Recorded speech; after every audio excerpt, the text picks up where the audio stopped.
Et à 13h05, Céline, on reparle du projet de loi immigration. Oui, le projet est menacé, on peut le dire, et il pourrait même ne pas être débattu. La motion de rejet déposée par les Verts sera examinée lundi.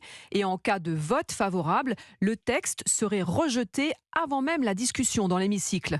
La motion doit donc absolument recueillir la majorité. Alexandre Chauveau, les Républicains hésitent encore. Du coup, le Rassemblement national pourrait bien jouer le rôle d'arbitre. Oui, et le RN donnera sa réponse lundi, quelques heures seulement avant le vote de la motion de rejet. Manière de faire durer le supplice pour Gérald Darmanin, jamais avare de critiques à l'égard de Marine Le Pen, est désormais suspendu donc à sa décision.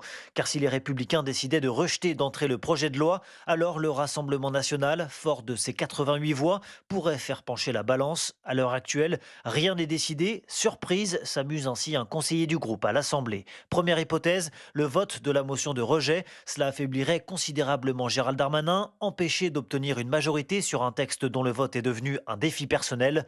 Le RN continuerait alors de s'affirmer à droite comme le premier parti d'opposition. Deuxième option, un refus de voter la motion. Cela permettrait d'apparaître comme un parti de gouvernement capable de confronter le ministre de l'Intérieur sur l'un des piliers du programme de Marine Le Pen. L'ancienne candidate à la présidentielle bénéficierait par ailleurs de longues semaines d'exposition sur l'un de ses sujets favoris. À suivre, Alexandre Chauveau du service politique d'Europe.